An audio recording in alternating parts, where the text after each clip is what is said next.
Добри ден во студио за господин Јован Ристо. Вие сте сега во моментов советник во Републичкиот завод за заштита на споменици, инаку сте прв директор во управата за заштита на споменици. Сушност, после вас дојде Баско Кузман на чело на оваа институција.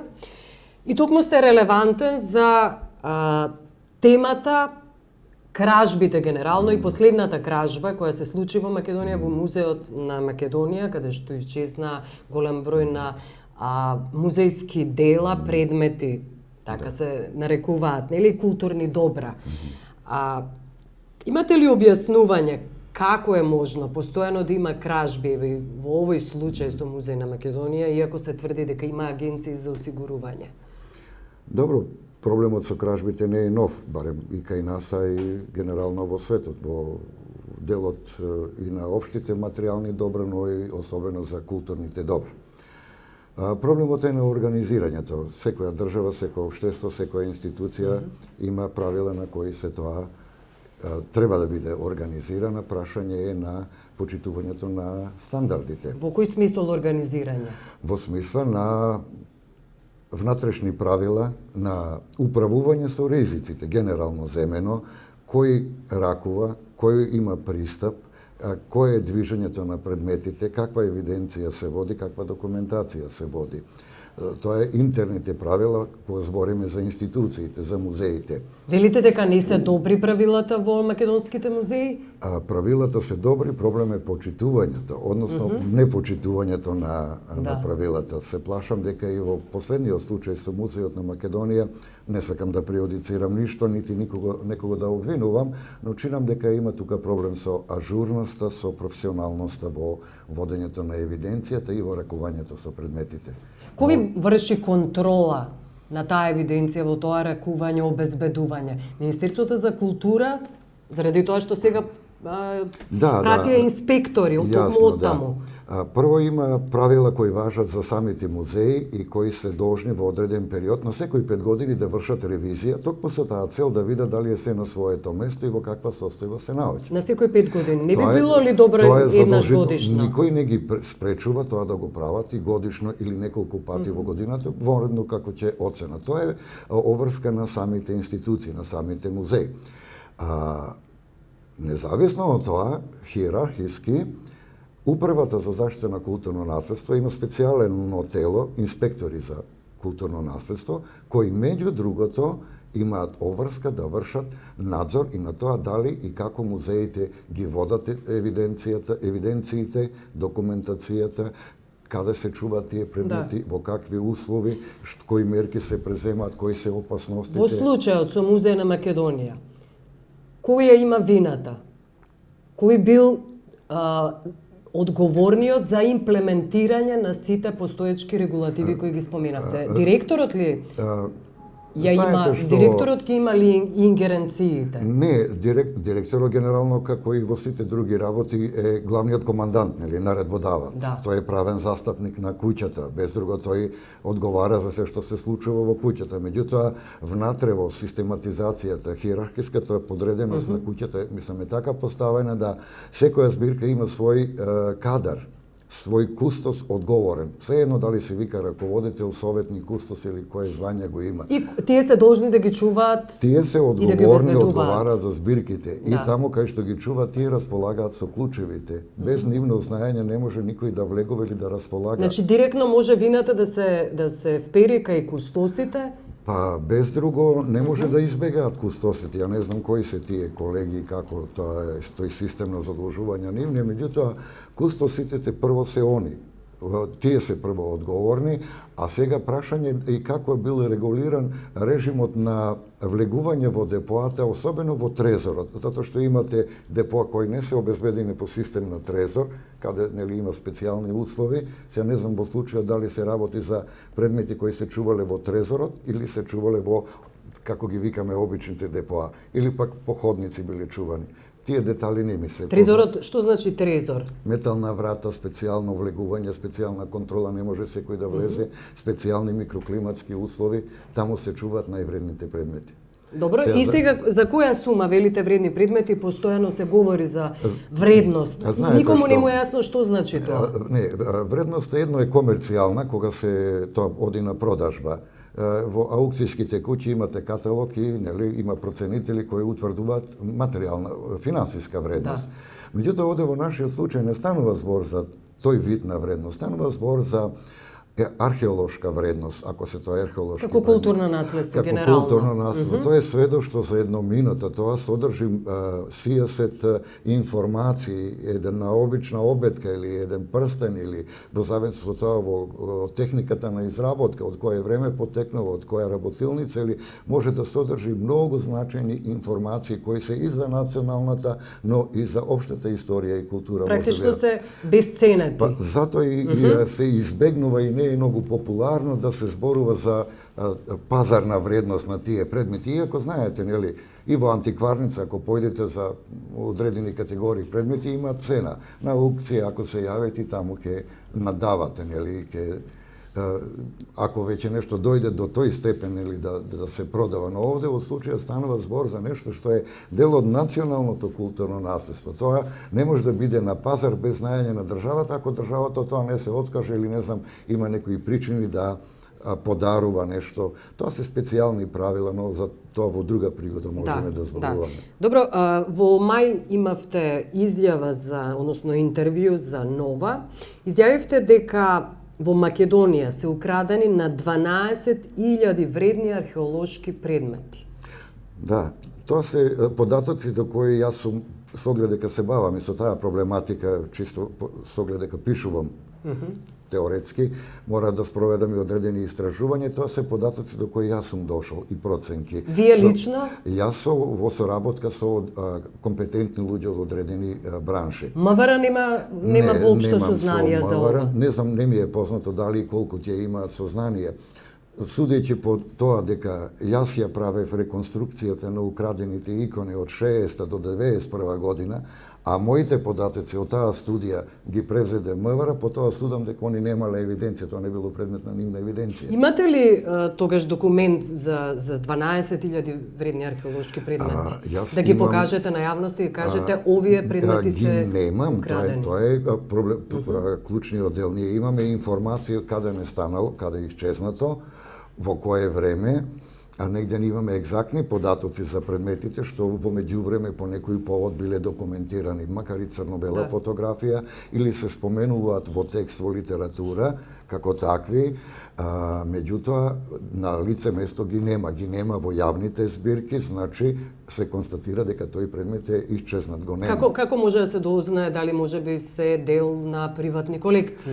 Па може да се дознае ако има државата евиденција на приватните колекции, меѓутоа за жал нема. Знаете како случајот последен во Хрватска беше уапсен председателот на Хрватската стопанска комора, кај него беа најдени вредни уметнички дела. Иво Санадер исто така, кај него во неговиот стан беа најдени, дури во кујната беа најдени вредни уметнички предмети, дела, платна на врвни мајстори. Кај нас е запоставена таа активност, барем не ми се познати причините. Веројатно тука е и сериозен проблем во добивањето на информации, кој што. Меѓутоа, стручњаците од оваа област располагаат со некој податок дека, додуше може да е веќе застарен, 150 така активни колекционери кои имаат колекции за респект. Било да се работи за етнолошки предмети, историски или било какви. Има ли во врвот на политиката, македонската политика, страстни колекционери? Не ми е познато за некои такви луѓе, претежно се од другата фела, од реалниот сектор, нели? И од во имотните листови, односно оние кои ги бара антикорупцијска комисија, обично имаат сознание дека приложиле добро, може да имаат уметнички збирки или некој друг тип на предмети, така. Меѓутоа, за жал, никој тоа не го истражувал, нити пак води евиденција. Никој кога велам мислам на нашата струка, не за антикорупцијска комисија или МВР, тој не е нивна работа, односно нивна од друг аспект. Меѓутоа, како културна вредност, како културно наследство, тоа е обврска на музеите, во зависност од типот. Ако се ракописи, не знам, тоа е на библиотеката на НУП, ако се археолошки предмети, етнолошки, историјски, технички, уметнички, тоа е работа на музеите, според нивната Да. специјалност. Имате изјавено исто така за нова дека висока политика е вмешана во криминалот со артефакти, односно со фаланга. Па, Кои се вашите по тој сознанија? Што повод, значи висока политика? Па многу луѓе кои се биле или се на позиција имаат одредени релации во врска со движењето на и помагањето или зацкривањето на недозволените действија. Вие не можете да го објасните по инаков начин, да ја објасните информацијата. Јас, додека бев директор, добив информација од службените лица дека таму и таму, Чашка конкретно Велешко, дека се копа и дека е најдено нешто. Не може таа информација да се затаи во хиерархијата на МВР со оглед дека таму еден од главните локалните што беа одговорни во МВР беше еден од главните учесници. Така да, ако одите, не го знам човекот по име и презиме, командир ли беше или така нешто, сега е сменет, но ако одите по тие информации ќе добиете многу релевантни сознанија и за вмешаноста на многу луѓе. Имате ли сознанија вие за високи функционери? Знаете што, јас добивав службени информации. Тоа што сум го добил е проследувано кај надлежните органи. Лично не чувам архива, само би ми било оптоварување. Имало ли акција толкому околу вашите сознанија од страна на полицијата? Па имаше своевремено, се спроведува тие акции, имавме успешна соработка со полицијата во 90-тите години. За сега ве прашувам? А за сега не знам, јас не сум во ситуација да имам информации, нели, што и како работи службите, зашто мојата работа сега е врзана за недвижното културно наследство, немам контакти со задвижните предмети. Како го толкувате апсењето на Паско Кузман? Мене лично ме изненади и многу наши колеги, просто е тоа за неверување, знаејќи го неговиот професионален кредибилитет и професионалната етика, не верувам. Не можам да се објаснам што е заднината на тоа. Не верувам дека е тој во некакви дилови влезен, најмалку за... Тој беше страстен поборник за нешто да се копа, да се презентира, да се сочува. Народот што вели се тресеше на секој предмет како грижа. Не верувам. Велите дека му е сместено? Не можам да тврдам, али не можам да одбегнам од чувството дека има нешто нејасно, нелогично. Што има нелогично? Па таков човек да биде обвинуван за криминал, тоа е несватливо барем. За нас, луѓето од браншата. Вие изјавивте исто така околу фаланга дека проблемот е во црквите заради тоа што се водат како имот на верската заедница и не се под заштита на државата. Да, не се сите цркви. И токму заради тоа и иконите ги снемува како вредни знаете што тука без друго црквите се нечи имот. Во случајот, нели, тоа е во книгите правно се водили како имот на МПЦ или се води под формулацијата ваковски имот. Не навлегувам во тие детали, во секој случај со црквите, клучевите од црквите ги имат црковните одбори, а тие ништо не прават без знаење на ресорниот владика, надлежниот владика, така да има една нивна хиерархија. Од тој аспект гледано, тие се одговорни за чувањето и одржувањето. Државата е одговорна за заштитата. Сега, зошто има кражби на икони? Како може да има кражби? Или со знаење на некого, во соработка, или со провала, со насилно влегување. Ние бевме сведоци дека во многу цркви е влезено насилно. Значи, или... Какво е тоа обезбедување, тогаш? Тоа е прашање... И во случајот со музеј на Македонија? Добро, музејот на Македонија немаме сознание дека е од надвор кражбата. Има агенција која го обезбедува, кругот се затвара. Или се вработените одговорните, ако е кражба... Нема ли детектор на музеот во Македонија? Би требало да имат. Вработените што влегуваат, што излегуваат. Имат електронски надзор на тоа, имат, предпоставувам, водели ажурна евиденција кој влегува, кој излегува. И чинам, ако веќе не е обелоденето, сабајде, изотринава имаше некакви прес, изјави дава, бидејќи сме комши, па имавме можност да видиме пред заминувањето на терен. Ако не се обелоденети имењето, без друго брго ќе се откријат кои се одговорните кустоси и за кои збирки конкретно станува збор и кои лица се движеле. Затоа што таму се не само кустосите, таму се и луѓето од конзерваторската лабораторија, затоа што тие предмети не мора сегош да бидат во безпрекорна состава, може да имат потреба од конзерваторска интервенција, чистење, лепење, не знам, други некои соодветни третмани во зависност од материјалот. Така да фреквенцијата може да биде многу поголема, излез, влез. Прашање е дали и кога е водена таа евиденција. Ако е предметот внесен во инвентарна книга, тој, ако се помести од местото каде е, мора да биде внесен во излезна книга. Ако се изложува, треба да биде внесен во книгата за изложби. Кој тоа го контролира? Дали воопшто Тоа тоа сами се прави? интерно се прават музеите, а хиерархиски инспекцијата и Министерството за култура. И уште едно прашање, како го толкувате фактот што Паско Кузман беше близок до власта и одеднаш сега е зад решетки, иако е во куќен притвор, но сепак? Како да го толкувам, ви кажа, мене ми е неверојатно дека таков професионалец може да се дозволи луксус некаков. Веројатно се работи за нешто друго, па